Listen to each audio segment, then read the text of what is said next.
Okay, good evening. This is the 45th President of the United States, and I'm here with the low rating losers, fake news, FPL Bros. Honestly, these guys are such losers. Total losers. I mean, last week, I think the teams, they got like 0 points. 0 points, and the week before also 0 points. I got like 3,000, 4,000 points. In fact, I think it's more like 6,000, maybe even 10,000 points because I'm the best. I'm the great. I'm number one at Fantasy League. These guys are losers. I mean, seriously, folks, believe me. Believe me, seriously. I mean, I'm out here trying to get the economy back on track, trying to get America working. These guys, they're just sitting at home. They're not working. They got their kids running around, but they're black. So, anyway, I'm done. Don't, don't ask me. I mean, they're from like Guyana and West Africa. I know Guyana very well. Like, nobody knows more about Guyana than me. And it has a population of 19,058. Yeah, 19,058. And the president of Guyana is a very good friend of mine, a guy called Quame Crummer. Sent me a telegram when I won my election in 2016. Very good friend of mine. He's the best. But anyway. I can't quite put my finger on who you're trying to impersonate. Anyway, I've got the best FPL tips, fantasy Premier League tips. We have the best superb tips, tremendous tips. Tip number one, trade in Tom Brady. He's a great football player. Number one, he's the best. Tip number two, don't trade in that son of a Colin Kaepernick, ungrateful. And finally, my third and final tip for FPL Premier League football, trade in Fred for Manchester United. Okay, thank you very much. God bless. Good night, folks. Terrific.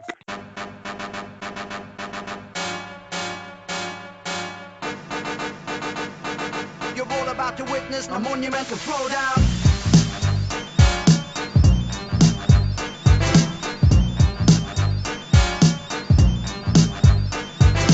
I think that was Barack Obama. Yeah. All right. Now, so what I was going to say, I've got a serious question to ask you guys now. It's a very serious question now, yeah. So, do you think, this fantasy football league should be cancelled? And it's just finished as it is right now. Are you happy with that? I think, because I'm not winning, yes, it should be cancelled. I'm Start happy with finish, just be like left. the way that they are, obviously. Wait, I'm top of the FPL Bros League, though, aren't I? Yeah. Okay. Yeah, no, that's fine. Who's But stopping the Originals League? Is it Low Foon? I remember that guy was doing so bad like a couple of years back. And how the hell can he ever be top? He just came out of nowhere. This is not right. Anyway, this is FPL Bros. This is the freestyle episode. We're recording during the coronavirus pandemic, so everyone stay indoors, stay safe. Let's get through this. We're just going to do a little bit of a freestyle here and just let our minds wander a little bit. I don't know what's going on with FPL. I don't know if you guys have seen, but what their plan is to do is that they're just going to let people keep scoring 0 points every game. And then there's going to be like triple and double game weeks towards the end of the season when they want to replay all the games. And and they're looking at paying it like 3 or 4 games per week, aren't they? Something like that. Yeah.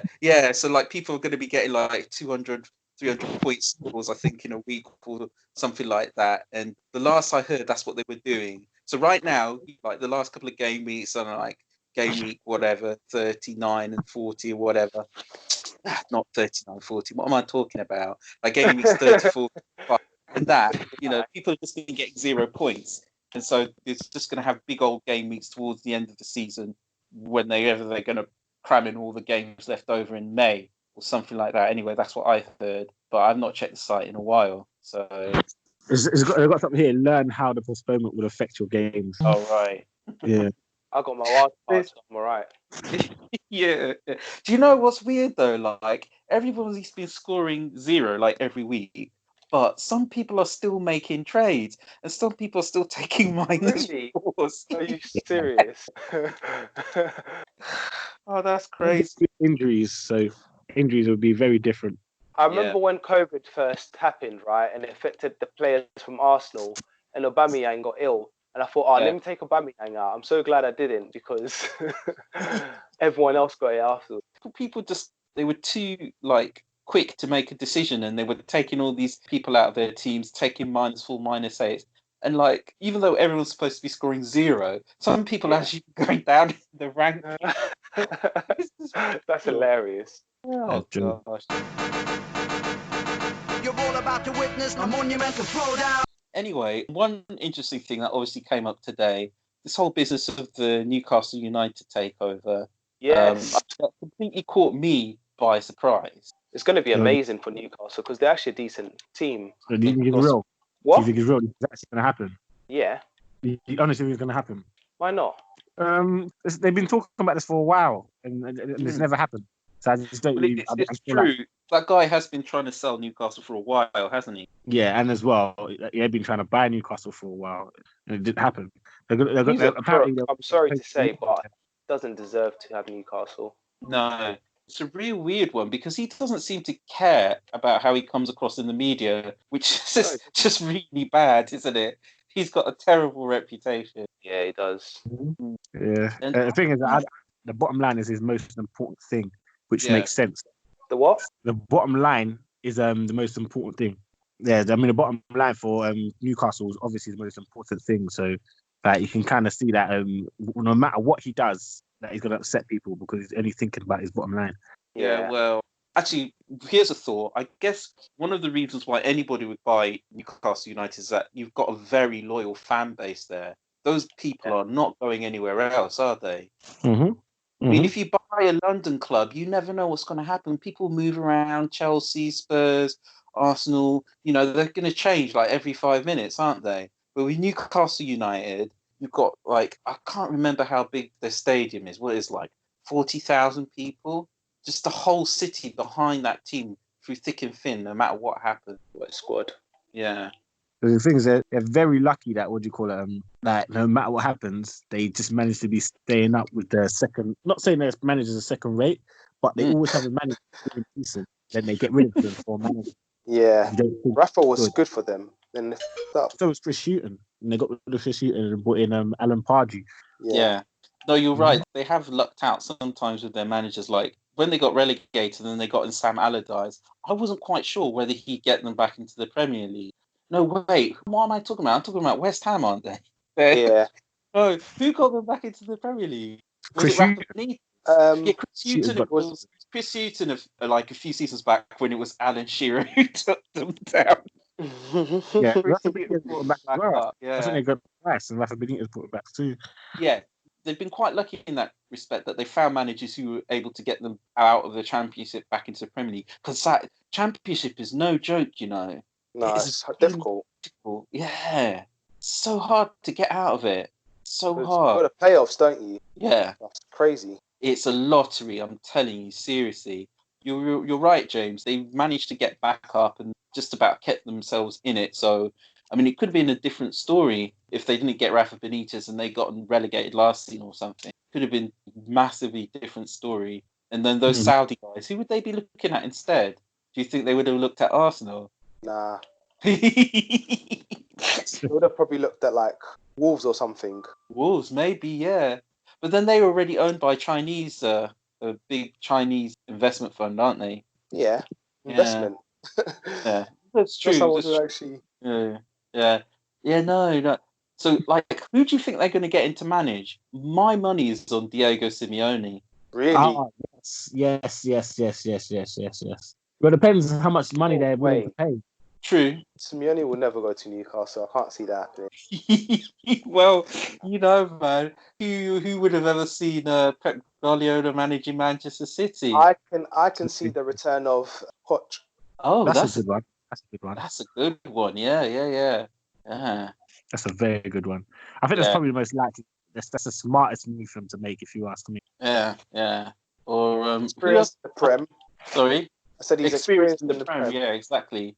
And he'd be able to convince some of the I'm not sure if he convinced many of the better Spurs players to come, but he'd probably be able to convince one or two of them, I'd have thought. I mean, Yeah. they don't all hate him there. Although a lot of them made out that they did, didn't they? Said he was a dictator. That's gratitude for you, isn't it? Just imagine, right? You're at Spurs, yeah, you have to resign yourself to a career always finishing lower than Arsenal. He comes along, takes you to the final of the Champions League, gets you to finish second and third in the Premier League and get Champions League football. Then you turn around and say, "Oh yeah, he was too tough on us." Aw. Honestly, man, I don't understand football sometimes. The thing is, I think it's just some clubs, they need a change. They need a refreshment. And Yeah. way in which things used to work is that when they need refreshments, they get new players in. Yeah. Now, when they need refreshments, they get a new manager. Yeah. Yeah. Then summer's just a bit of both, really. You're all about to witness a monumental throwdown. But I'm telling you, this is the first time I'm going to say this, yeah. First time I'm going to say this. But I'm quite impressed with Man United and how they're handling things because, like, getting rid of Oli would have been very easy. But now, like, the team's coming together. Let's see what can happen, really. I feel like Newcastle intercept a lot of their signings. Well, good, because that's just how it goes. It's like Gary Lineker says, it happens in cycles, man. And Man United, their time is over. It's done. And, like, Oli might be getting that team clicking, but he's just the new Arsene Wenger. They're going to have to settle for fourth every single season and struggle to get out of the group stage. I mean, I wouldn't say he's the new Arsene Wenger. He hasn't won anything yet. Yes, I keep forgetting. How dare I put him in this same category as Wenger? Yeah. Okay. Post Invincibles Wenger. That's who Ole Gunnar qualified. A completely different Wenger. Exactly. Getting fourth is just like winning a trophy. Yeah, that's what you got to look forward to. That's what you got to look forward to. A lot of teams that would love that. Exactly, but not Man United, I'm afraid. They're not going to love that at all. But soon that's all there's going to be. Some of the best players want to play in the Champions League. That's how it goes. If they've got a World Cup coming up and it looks like their country's going to qualify, the way they put themselves in the shop window for their country. Yeah. So, yeah, anyway, Pochettino, yeah, maybe. Pochettino, Simeone. Who else is like hot stuff up and coming? You know what, yeah, in terms of United could really find themselves going to the Europa League 2 that they're developing. What's that then? Tell me. So there's a third tier of European football. United can find themselves going there and winning a trophy. That'd be Who good. says there's going to be a third tier of European football? Is this in the works? Yeah, it's in the works. Europa League 2. United can go there and they Really? could actually end up winning the trophy. Yeah, that would be terrific for them. Europa League 2. Yeah. Where did this come from? I've never heard of this. Wait a second. Wait, when would they play? Like on a Friday night? Maybe. Friday, that's hilarious. It's called, I think they're going to call it Europa Conference League. It's called Europa Conference. Who told you this? Oh, search for it. It's good. Europa Conference League is a planned annual football competition started in 2021 by UEFA for eligible European football clubs. Clubs will qualify for the competition based on their performance in their national league and cup competitions. It will be the third tier of European club football after Champions League and Europa League. Dear. United could find themselves in that. If they're going to do that, they might as well bring back the Cup Winners' Cup. Do you remember that competition? Yeah, I remember that. Uh-huh. What's that? So Cup Winners' Cup was for anyone who won FA Cup or... I remember this. Yes.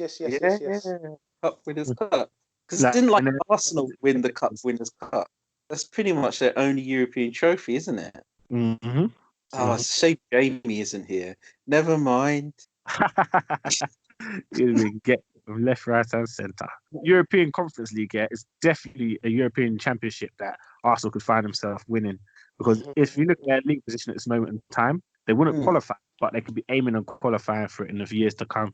Why? Where are they now? Are they like 7th? I think they're like 10th. Oh, Let's have a look. But considering how difficult the league has been, Arsenal doing quite well. So I commend them for their position, their league position at this moment in time. It's still a bit of a transition for them, but I don't know. It looks like Alba is going. That's the talk of the press, isn't it? Who's going? Aubameyang. Well, there's constantly Oh, Aubameyang rumors are just not going away, are they? Barcelona are after him. Yeah. Is it because they want to replace? Who are they looking to replace? Probably Suarez, It's, Suarez. no, Dembele, because he's. I think Griezmann's also injured for them, is he? No, not Griezmann. The other one. No, I was wrong. Arsenal are not 10th. Where are they? Aren't they 7th or something? They're 9th. Oh. Okay. Okay. Oh, United 6th. But Where are United right now? they're 5th. United are 5th. 3 points. Yeah. 3 points away from 3 points away from 4th. United can get the 4th position. United are doing very well at this moment in time. That's why I mentioned Ollie. I gave him honourable mention. They are actually doing decently. You know when you go to a restaurant and in a different country and you can't find anything you want to eat, then you go to like a British restaurant where you recognize the food and you're like, oh my god, this is so good. That's basically the story of Ollie. Like he's not actually that good, but in comparison to what there is out there, like, I mean, in comparison to the rest of the bunch of teams performing, everyone's like, rah, it's actually quite decent. Like, the food is just normal. It's Weatherspoons. But, like, because it's abroad, it feels like, Michelin star cuisine. You're all about to witness a monumental throwdown. Oh, do you know what killed me the other day? The other day I was looking at how the Premier League's teams made their money last season. And Arsenal and Spurs still rely on gate receipts for most of their money. Wow. The chart. Yeah, I sent you this chart, didn't I, James? And like it showed you if the wage bill of a club was £1, how much the gate receipts would be in that pound. And for Spurs, it's like £1.63. Seriously? Wow. Yeah. I mean, I don't know what it means. I don't know whether it means their wage bill is really low and they have a high attendance, or that they charge their fans a lot of money to go and watch and they're not getting that much money from TV. But it's interesting. I mean, let me bring up the chart again, actually. I mean, I know that to go and watch Arsenal, that's an arm and a leg, basically, isn't it? You have to mortgage your house to watch Arsenal. Get a season ticket. But, like, I didn't think it was that high with Spurs. Because I always thought, like, teams like Liverpool, Manchester United, Arsenal, traditionally they had a large fan base going to watch them, and so gate receipts are a big deal for them. But for Man United and Liverpool, it's not that much of a big deal. The TV money is actually more important. That's true. But like they're more global clubs. So people are wanting to show their games all over the world. That's why I see it's just completely different from Arsenal and Spurs. Arsenal and Spurs are trying to be global clubs, but it takes a while, man. Like, that's not just going to happen just like that. I wouldn't write them off, I think that Arsenal is kind of a global club. Arsenal is a global club. You're trying to say Arsenal is not a global. You're trying to say they're not a big club. How do you? Pardon? You're trying to say they're not a big club. I do think Arsenal are a global club. Yeah, they are. Too. Yeah. But Manchester United and Liverpool, there's no doubt that those clubs are global clubs. Spurs is not that much of a global club, I think. I've got the chart up in front of me and I got it wrong. Okay, so match day income per £1 of wages. For Spurs, it's 46p and Arsenal is 42p. And by comparison, with Manchester City, it's 17p, Leicester 10p, Bournemouth 4p, Liverpool and Man United, actually, they're not that far behind. Man United is 33p and Liverpool's 27p. So I think that basically means that for every £1 in wages Spurs pay, they get 46p of that in gate receipts. Does that make any sense? Yeah. Well, I don't know. I mean, okay, here's the other thing I was thinking of. If you compare the wage bills to how much money you get from TV, I think this just shows the size of the wage bill, basically, because TV money, I don't know if you guys know this, but in the Premier League, whenever a team gets promoted to the Premier League, they become part of a company called the Premier League, and it's got 20 members in it.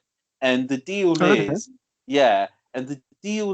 that every team gets shown at least twice as a live fixture. But obviously, some teams get shown more than others, right? but every Yeah. team gets shown at least twice anyway. Yeah. So the money is divided up more or less evenly, and then you get bonuses depending on how far up the league you finish. Yeah. Mm-hmm. So there's not a huge amount of difference between what the teams get.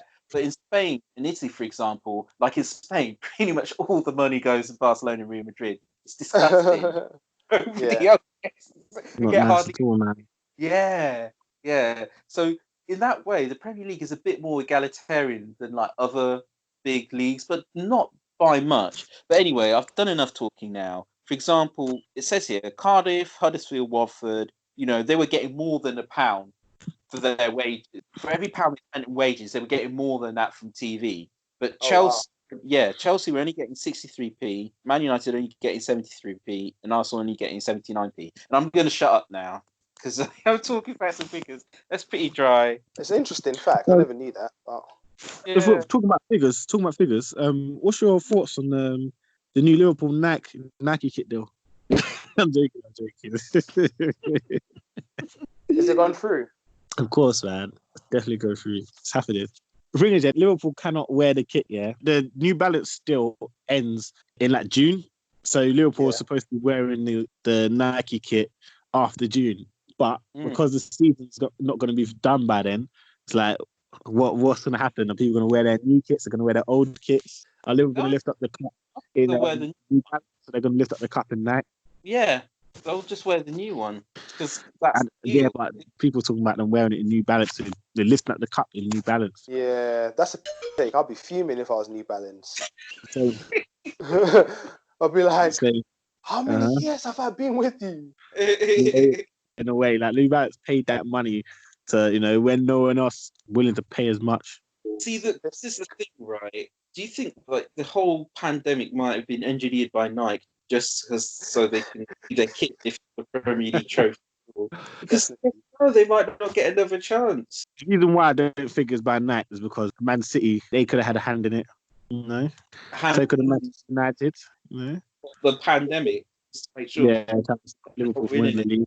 Yeah, this pandemic's definitely a setup. It's a weird one, isn't it? It's a weird one, because we're all starting to look a bit silly. All of us who said, "Oh, would you stop worrying? It's in the bag. It's gonna happen. Don't be silly." You never know, man. You never know. You never know until the fun. I said I need to be lifted up. In our old podcast, I kept saying it's anyone's game in the league. See, I wasn't mistaken, was I? I'm just glad I didn't tattoo Liverpool league winners 1920 on my arm. Some people did. No, tell me you're joking. Please. I have to admit, I'm surprised because we all know how nervous you guys are. Like, I can imagine supporters of other teams doing that, but you guys are just so nervous. There's no way someone would have got their arm tattoo. Oh, dear. Well, you never know. It still might happen. They have to play the games behind closed doors, I would have thought. But it's better than nothing. I heard in Scotland, didn't they took a vote? They cancelled all the lower leagues in Scotland. Yeah, but I think they're taking a vote on the Premier League. Yeah, and Gerrard is mad. Well, I'm sorry. This is probably just my bias showing, but the thing is, he can be as mad as all he like, but he should have won more games. I guess so. But he could have turned it around. No, maybe that. But I suppose it was a bit closer this season, wasn't it? Yeah, but I feel like this season is a season he should have won. That season, but I feel like it is the Rangers in the lead. No, it's Celtic. They had like what was it like? I don't know what they had like. I mean, I don't really know. I think they were taking a vote or something on who gets to be crowned Scottish Premier League champions, and it looks like Celtic's going to win the vote, and Rangers are very unhappy about that because behind, and in fact, for a few weeks over the course of the season, I think they were even leading, but then Celtic normally had a game in hand or something. Oh, that's yeah. It's very sketchy, to know what's going on in Scotland. To be honest with you, but yeah, that's what they're doing. But then, have you heard Juventus were like, "Oh, if the league gets put on hold, we won't take the title." And I'm like, "Well, you can't take the title because you're only 1 point ahead of Is it the Napoli? next team." No, it's not Napoli. It's Lazio Inter, isn't it? Lazio, yeah, Lazio. They're like 1 point ahead of Lazio and 2 points ahead of Inter, who also have a game in hand. So I'm like, you Oh, can't really do the righteous thing in your head by not taking the lead, because to be fair, it's not really yours to claim. Do you know what I mean? It's not a Liverpool thing where we're like I loads thought of points. I thought Juventus were miles ahead. No. They've been struggling this season. Mm-hmm. Gosh, I am. You're all about to witness a monumental throwdown. You know, it's funny. We were all there about a month ago, looking at Italy, thinking, "Oh God, those Italians, they really messed up."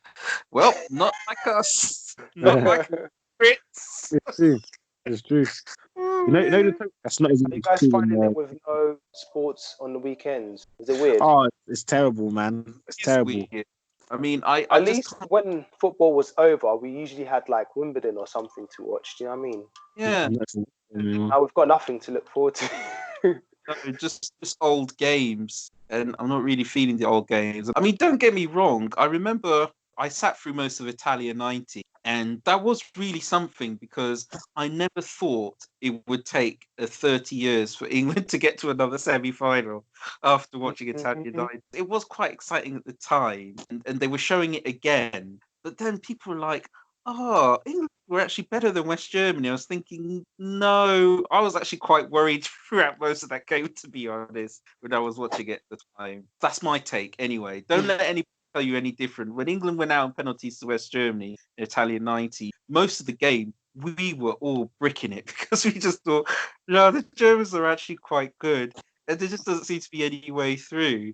And then it came to penalties. We didn't think England would be that bad either, but they've always been bad at penalties. So but I have to admit, I forgot how good Gary Lineker was, though. You know, he really was quite good. He was You'd actually have him in your decent. fantasy team, wouldn't you? Gary Lineker, Yeah. yeah. He scored a hat trick in an El Clasico before. Oh, did he? Oh, Casico. Yeah, El Clasico. Wow. Gary Lineker's got a hat trick in an El Clasico. It's not many people who can say that, is there? Not at all. No, that's impressive. That is impressive. Very impressive. Paul Gascoigne was actually very good during that tournament as well. I mean, well, the way people talk about it, he really was that good. Like, I was watching it, I thought, he can't be English. He must be Italian or something. He didn't look like an English football player. He was just too good. He had so much skill. He was like a Zidane, basically. But he got the ball, and it looked like he had all the time in the world, basically. He made it look easy. That's how good he was. Yeah. But that Cameroon game was embarrassing. I was like my mum was like, "Oh, I hope Cameroon win. They need to get to the final." You know, so that was awkward. The Cameroon game. It was a shame though, because Cameroon were actually good as well, and everybody forgot they had the first game of the tournament where they played Argentina, who were the World Cup holders at the time. Right? They had 2 people sent off in that game, and they still won it 1-0. And that's when we realised something special was going to happen. You know, Cameroon trailblazers, proper trailblazers. Roger Miller. Roger Miller. They're a sick team. Yeah, no, they were doing it seriously. Like everybody was sure Argentina were going to finish them. It's like Argentina, they were the world champions. Maradona's in the team. They're done. They're dusted. You know, they finished the game with 9 men, and they still beat Argentina 1-0. Really? Yeah. Yeah. Oh, honestly, we were all watching it. We were like, oh my gosh, it's amazing. But yeah, you know, here I am reminiscing. But if you put that game on, like a while ago, weren't they showing Euro 96 as well? Do you guys remember Euro 96? Yeah, they're showing it on the TV here. Yeah. No, they showed it on the TV recently. I remember feeling that I had to hate Gareth Southgate. Yeah, it was amazing. The hatred for that guy was something else. That was another level, wasn't it? Yeah, I feel like it's kind of special that he's the guy to break England's penalties duck. True, that's true. All those years, you know. Do you know he's a Croydon guy, isn't he? I heard. Is he? Yeah, he's from Croydon. Crystal Palace. Yeah. You know, he really. Talent. I read this interview about him before he got signed by Aston Villa, and he was training at Crystal Palace. It's like he said that when he used to turn up to training, he used to turn up in clothes that his mum had bought him. like all the Crystal Palace boys, like, what the hell are you wearing, man? Go out and get head. You're a professional footballer. So my mum's clothes. I said, like, what? And I started to feel a little bit sorry for him because, like, obviously he was being quite honest. You know, like the guy has been through a lot, and he was just showing how down to earth he was. So, like, yeah, I've got some love for Gareth Southgate because, like, you know, South London and everything. So, yeah. I got love for him, but at the same time, I don't know. He's a decent guy. Actually. He's a decent guy. Actually. He just seems to be a decent guy. Just the decisions he's made as well, in terms of like with the players and you know. No. I mean, he's slowly getting over the fact that he missed that penalty, and you know, I mean, plenty of people have missed penalties for England. Though, I mean, I remember Frank Lampard missing a penalty. Steven Gerrard, I see he missed a penalty. So Batty, yeah. David Batty, Batty, yeah, that's another famous. So much pressure on your shoulders, isn't it, when you're taking penalties? I mean, it's just crazy. Like, especially when it's big tournaments. That's why you need a James Milner on your side. He's a level head on his shoulders. It's totally, yeah. But that's the thing. I think he's got the right sort of temperament to be a good penalty taker because he's not your average footballer, is he? No. Head down and just works his off, doesn't he? Totally. Doesn't want any credit. Doesn't care about any of that stuff. It's amazing the amount of teams he's played for, isn't it? he's a real career journeyman. Yeah, totally. Yeah. You're all about to witness a monumental throwdown. So anyway, I think we should be wrapping this up shortly. Were there anything you think we should mention before we sign off? I'd like to know what people think about what should happen about the end of it. Like, is this the end of fantasy, or is fantasy going to come back? All right. I don't know. That's a good point. I think it's an awkward one, isn't it? Because it depends entirely on whether they're actually playing football or not. I mean, what do you think, James? Should just cancel it? Cancel the whole season? I think the trophy should be held back for next season. I think so. Like what they're doing to Liverpool. No, I'm joking. We'll see. It obviously depends on the season, so I'm just messing about anyway. Derek, what do you think? I think they should definitely not cancel the season. Actually, one thing I will say quickly, I heard they were still doing the cup. You know, the website, they have an FPL Cup. Yeah. And basically, every week, it was... Team against the team head to head.